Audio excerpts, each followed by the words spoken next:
بسم اللہ الرحمن الرحیم۔ یہ بھی پتہ نہیں کہاں سے خرابی ہماری قوم میں آ گئی کہ جس کو دیکھے وہ اٹھتا ہے اور ایسا ظاہر کرتا ہے جیسے بس امام آنے والے، جیسے ان کے قدموں کی آہٹ آ رہی، جیسے وہ دروازے پہ پہنچ چکے ہیں، جیسے ساری نشانیاں ظہور کی پوری ہو گئیں۔ انتہا سے زیادہ گمراہ کرنے والا نظریہ اور عقیدہ۔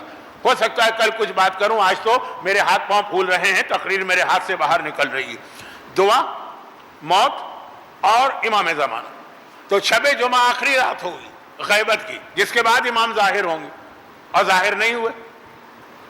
آپ کے باپ نے آپ سے وعدہ کیا، یعنی آپ سے مطلب یہ ہے کہ جو چھوٹے بچے کہ وہ ان کو کوئی چیز لا کے دے گا کل، اور اگلا دن آ گیا اور چیز نہیں آئی، اب بچہ روئے گا، اب بچہ جو ہے کمپلین کرے گا، اب بچہ شکوہ کرے گا کہ آپ کا وعدہ تھا۔ تو شب جمعہ کے اختتام پر ہم دعائے ندبہ پڑھتے ہیں۔ دعائے ندبہ ہماری ایک شکایت ہے، دعائے ندبہ ہماری ایک فریاد ہے۔ دعائے ندبہ گلگلا کے ہمیں کہنا پڑتا ہے کہ مولا آپ کیوں نہیں آئے، ایک رات اور گزر گئی، آپ کو تو جمعے کے دن آنا تھا، آ جائیے۔ اب یہ ایک الگ بحث ہوگی دعائے ندبہ کا پورا فلسفہ، ادھر نہیں جا رہا ہوں، صرف یہ بتا رہا ہوں دعائے ندبہ فجر کے دن چاشت کے وقت پڑھنے کا حکم اسی لیے ہے، جمعے کے دن چاشت کے وقت، کہ شب جمعہ امام کو اس طرح یاد کرنا ہے جیسے صبح امام آنے والے۔ اور ابھی ایک میں نے جملہ کہا کہ یہ بھی مت سمجھیے کہ امام آ گئے، اس کی وضاحت کل ہوگی۔ یہ تین چیزیں، اور یہ تینوں چیزیں اگر آپ کو ایک ساتھ نظر آئیں گی مل کر، تو وہ شہزادی کی سیرت میں نظر آئیں گی۔ شہزادی کی سیرت میں آپ دعا کو چل کے دیکھیے، شہزادی کی سیرت میں آپ ذکر موت کو چل کے دیکھیے، شہزادی کی سیرت میں آپ ذکر امام کو، بلکہ میں نے یہ آخری بات تو وعدہ کر لیا ہے کہ یہ کل اور پرسوں کی مجلس میں زیادہ آئے گی، تو اس کو آج میں چھوڑ دوں گا، مگر یہ تین چیزیں تو اپنی جگہ بہت اہم ہیں۔ چلیں دعا کے حوالے سے بات ہو جائے۔ مشہور ترین واقعہ، اب میں ایک جملہ کہتا ہوں تو لوگ سمجھتے ہیں کہ مولانا کچھ اپنی بڑائی بیان کر رہے ہیں، بڑائی نہیں بیان کر رہا ہوں۔ 50 سال پہلے جب یہ واقعہ میں پڑھتا تھا تو بہت کم پڑھا جاتا تھا، اب تو ماشاءاللہ ہمارے یہاں نوجوان خطیب، نوجوان علماء، حوزہ علمیہ نجف و قم سے تعلیم حاصل کر کے آنے والے وہ ساری چیزیں اتنی دفعہ پڑھ چکے ہیں کہ آپ کو یہی لگے گا کہ بہت ہی مشہور واقعہ کیوں دہرایا جا رہا ہے، لیکن شب جمعہ سیرت فاطمہ ہے، دعا کا مرحلہ ہے، تو یہ واقعہ جو اتنا مشہور ہے، میں یہ مشہور واقعہ جو ہے یہ نہیں سنانا چاہ رہا ہوں، لیکن اس کو سنائے بغیر اس نتیجے پہ نہیں پہنچ سکتا جہاں آپ کو لے جانا چاہ رہا ہوں۔ اور وہ واقعہ کیا ہے؟ وہی قفل، لاک، تالے والا واقعہ، سید مرتضیٰ کشمیری۔ ہمارے یہاں علماء کے بہت سارے الگ الگ سلسلے ہیں، سب سے اہم مرجعیت، جو ہمارے مراجع ہیں ان کا کمپیئر کسی سے نہیں ہو سکتا، کوئی ان کے برابر نہیں ہو سکتا، وہ ایک الگ سلسلہ۔ اس کے بعد پھر ہمارے یہاں مفسرین ہیں، علم تفسیر ایک الگ علم ہے، پھر ہمارے یہاں مورخین، علم تاریخ ایک الگ علم ہے۔ ہمارے یہاں ایک عالم سے، چلے شہروں کے عالم جو ہیں مقامی، ان کے بارے میں سمجھ میں آ جاتا، مرجع سے بھی لوگ توقع کرتے ہیں کہ جیسے وہ پرانے زمانے کے حکیم اور ڈاکٹر ہوتے تھے جن کے پاس ہر بیماری کی دوا ہوتی تھی۔ مجھے یاد ہے بچپنے کے اندر وہ ایک ٹنکچر آتا تھا کہ وہ لال رنگ کا، وہ بوتلوں میں ڈاکٹر بھر کے دیتے تھے، کوئی بھی بیماری ہوگی وہی پلاتے تھے۔ تو توقع کرتے ہیں مرجع سے بھی یہی نہیں، مرجعیت ایک الگ ڈپارٹمنٹ، بہت اہم چیز، اس پہ میں تھوڑی سی بات کروں گا لیکن آج نہیں۔ مورخین الگ ہیں، مفسرین الگ ہیں، محدثین الگ ہیں۔ محمد ابن یعقوب کلینی محدث ہے، مرجع نہیں۔ شیخ صدوق محدث ہے، مرجع نہیں۔ ہاں شیخ توسی محدث بھی ہیں، مرجع بھی ہیں، وہ ایک الگ بات ہے۔ تو یہ مراجع سب سے ہیں۔ ایک سلسلہ ہمارے یہاں اور ہے، اور وہ ہے علم عرفان کے ماہر۔ اچھا، عوام کو یہ سلسلہ بہت پسند آتا ہے، ان کو اس سے غرض نہیں ہے کہ وضو کا صحیح طریقہ کیا ہے، غلط طریقہ کیا ہے۔ پہلے تو ان کو اسی سے غرض نہیں ہے کہ وضو ہے کیا چیز۔ بہت سارے لوگوں نے مجھ سے کہا کہ مولانا یہ آپ جو ہم کو وضو کے مسئلے سکھا رہے، کیوں سکھا رہے؟ ہم تو وضو کرتے ہی نہیں۔ تو ہم نے کہا نماز بھی ہم نے نہیں پڑھی، وہ جو ہم جنازے میں نماز پڑھی جائے گی ہمارے لیے نا، وہی ہمارے لیے کافی۔ لیکن جو لوگ عبادتیں کرتے بھی ہیں نا، تو وہ ان کو اس سے غرض نہیں کہ یہ مرجع نے کتنی محنت کے بعد آپ کو نماز کا طریقہ بتایا۔ ہاں، اگر کسی عالم کے بارے میں پتہ چل جائے کہ وہ بے موسم کی بارش برسا سکتا ہے، ایک وقت میں کئی جگہوں پہ نظر آ سکتا ہے، آپ کو ویزے اور ٹکٹ سے بچا کر ایک لمحے میں طی و لرز کر کے یہاں سے مکے پہنچا سکتا ہے، بس وہ ہمارے ہاں بہت بڑا، اس منزل پہ بہت مشکل سے علماء پہنچتے ہیں، ان کی محنتیں ہوتی ہیں، ان کی ریاضت ہے، لیکن وہ مراجع کے لیول کے نہیں ہیں، وہ مراجع کے بہت بعد آتے ہیں، بہت بعد. لیکن چونکہ لوگوں کو ان سے زیادہ متاثر ہوتے ہیں، دعائیں بھی یہی لوگ بتاتے ہیں، وظیفے بھی یہ لوگ بتاتے ہیں، ہمیں اس سے غرض نہیں کہ ہم نماز صحیح پڑھے کہ غلط، اس سے غرض ہے کہ ہمارا جاب اچھا ہو جائے.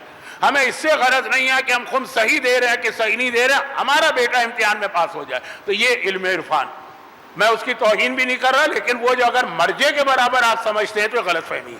خیر، میں نہیں چاہتا کہ میں 4 دن کے لیے آیا اور 4000 فتنے کھڑا کر کے چلا جاؤں. اب علم عرفان کے بہت بڑے بڑے جو علماء گزرے، ٹاپ آف دا لسٹ، آپ نے تو مثلا ایک نام آغا تقی بہجت مرحوم کا سنا، لیکن بہت ان میں ایک ہے سید مرتضیٰ کشمیری، اور ان کا بہت مشہور واقعہ.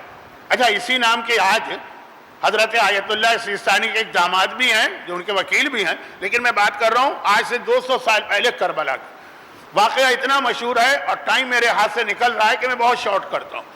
تو یہ مشہور تھے، یہ مرجے نہیں تھے، پھر بتا دوں یہ مرجے نہیں تھے، لیکن ایک انتہائی مقدس انسان. ان کے تقدس کی قسمیں کھائی جاتی ہیں. جیسے امام خمینی نے ایک عالم کے بارے میں کہا تھا نا کہ جب کسی نے پوچھا کہ کیا ہم ان کے پیچھے نماز پڑھ سکتے ہیں، بہت بڑے عالم ہیں، ان کے بھی کچھ واقعات مجھے بیان کرنا ہے لیکن اب دیکھیں آج نہیں. تو امام خمینی نے کیا جواب دیا تھا؟ وہ مدرسہ فیضیہ میں نماز انہوں نے پڑھانا شروع کی تھی، تو سوال کیا کیا ان کے پیچھے نماز پڑھ سکتے ہیں، یہ عادل ہیں؟ کہا مجھ سے ان کی عدالت کے بارے میں مت پوچھو، مجھ سے یہ پوچھو کہ یہ معصوم ہے کہ معصوم نہیں ہیں. تو تقدس اور تقوی کی ایک منزل آتی کہ آدمی کو دھوکہ ہونے لگتا ہے کہ کہیں آدمی معصوم تو نہیں، اور اپنے نہیں غیروں کے لیے بھی. سید مہندی کا جملہ آپ کو یاد ہوگا نا، سید مہندی کے لیے جملہ، وہ 2 سال مکے میں رہے اور مکے کے وہ علماء متعصب، انہوں نے کہا کہ ہم نے سنا ہے کہ آخری زمانے میں مہدی آئے گا، ہمیں تو یہی لگ رہا. اتنا تقوی، یہ ہمارے علماء کی ایک الگ کیٹیگری ہے. سید مرتضیٰ بہت مشہور تھے. ایک بار کوئی آدمی ان کے پاس آیا، میں جلدی سے آگے بڑھوں، واقعہ آپ کا اتنا سنا ہوا ہے کہ مجھے خود شرمندگی محسوس ہو رہی. کہا کہ مجھے حضرت موسیٰ کی ماں کا نام بتا دیجئے. اب یاد آ گیا نا آپ کو پورا واقعہ. اب یہ حیران ہوئے، وہ آیا ہے مثلا رات کے 11 بجے، رات کے 12 بجے، رات کے 10 بجے، حضرت موسیٰ کی ماں کا نام. اچھا، کوئی ایسا بھی نہیں ہے کہ شکل صورت سے کوئی ریسرچ اسکالر لگے کہ پتہ چلے کہ ریسرچ کر رہا ہوگا، ایک دم مسئلہ پیش آ گیا. ایک عام سا آدمی. انہوں نے کہا کہ بھائی تمہیں حضرت موسیٰ کی ماں سے اس وقت کیا کام پیش آ گیا کہ رات کے 11 بجے پوچھنے آ رہے ہیں؟ کہا کہ نہیں، مسئلہ کچھ اور. ہمارے یہاں بھی اس وقت بہت سے لوگ اہل بیت اطہار سے اپنا رشتہ اسی حوالے سے رکھتے ہیں. مجھے ایک مسئلہ پیش آ گیا اور میں نے سنا ہے کہ یہ مسئلہ صرف حضرت موسیٰ کی ماں کے نام سے حل ہوتا. ہمارا اتنا ہی تعلق ہے حضرت موسیٰ کی ماں سے کہ ہمیں اپنا مسئلہ حل کرانا ہے. وہ کون تھی، کیا عظمت تھی، اس سے ہمیں کوئی تعلق نہیں. کہا کیا مسئلہ؟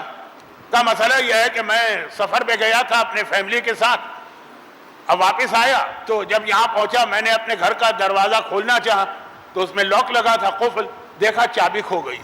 بہت سے لوگوں کی عادت ہوتی کہ چیزیں اپنی پھینکتے رہتے ہیں، کھوتے رہتے ہیں. کچھ لوگوں کے موبائل فون گرتے ہیں، کچھ کی کار کی چابیاں گرتی ہیں. میں ان میں سے ہوں کہ جس نے اتنی انگوٹھیاں کھو دی ہیں کہ اب انگوٹھی پہننا ہی بند کر دی. مثلا عادت ہے لوگوں کی. تو کہا کہ اب یہ رات کے 10 بجے کیسے تالا کھولے؟ بیوی پیچھے کھڑی ہے، بچے میرے ساتھ ہیں، سردی کا موسم ہے، کربلا کی سردی، گھر میں جانا اور لمبا سفر طے کر کے آیا.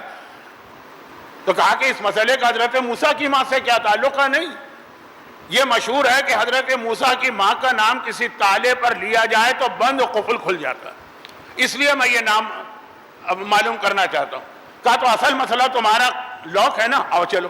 کہاں ہے تمہارا گھر؟ پرانے زمانے کا کربلا کتنا تھا، مولا حسین کے حرم سے مولا عباس کا حرم، بس تقریباً اتنا.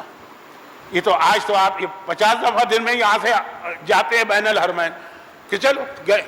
اس کے گھر کا دروازہ تھا، قفل لٹک رہا تھا، تو انہوں نے قفل اٹھایا، کچھ پڑھ کے اس قفل پہ پھونکا اور قفل کھل گئے، لاک کھل گئے. کہا جاؤ تمہارا مسئلہ حل ہو گیا، جاؤ اپنے گھر میں. وہ ایک مرتبہ کہتا ہے کہ اے سید، اب آپ کو میری بات سے اندازہ ہو گیا ہوگا کہ میں ذرا لاپرواہ آدمی، اور اکثر میں گھر کی چابی بھول جاتا ہوں، گرا دیتا ہوں، تو اب ہر بار تو آپ کو زحمت نہیں دوں گا. اب یہ نام جو آپ نے ابھی پڑھ کے یہ قفل کھولا ہے نا، مجھے بھی بتا دیجئے تاکہ آئندہ آپ کو میں زحمت ہی نہ دوں. بجائے اس کے کہ آپ اپنے پاس رکھیں، یہ نام مجھے بتا دیجئے، میں بھی مسئلہ حل کروں. کہا مجھے خود حضرت موسیٰ کی ماں کا نام نہیں معلوم، کیونکہ کتابوں سے مطلب ہے قرآن کی تفسیر. حضرت موسیٰ کی ماں کا واقعہ قرآن میں آیا نا، کہ انہوں نے اپنے بیٹے کو دریا میں ڈالا اور پھر وہ سارا واقعہ، تو اس کی تفسیر میں پھر بحث ہوتی ہے کہ قرآن نے تو کہا مادر موسیٰ، نام نہیں، تو اب کیا نام ہے؟ کہا 23 نام آئے ہیں مختلف، ان میں سے بھی کوئی کنفرم نہیں. تو مجھے خود نہیں معلوم کہ ان میں حضرت موسیٰ کی ماں کا اصلی نام کیا ہے. آپ کی معلومات کے لیے زیادہ تر علماء کہتے ہیں یوں جائز، مگر کنفرم نہیں. تو کہا کہ یہ نام آپ کو نہیں معلوم تو آپ نے قفل کیسے کھول لیا؟ تو اس نام کے ذریعے قفل کھلتا ہے. اب آپ کو جملہ یاد دلا دوں، آپ رک جائیے گا، میں اس وقت مجلس روکنے کے موڈ میں نہیں ہوں کیونکہ وقت میرے پاس نہیں.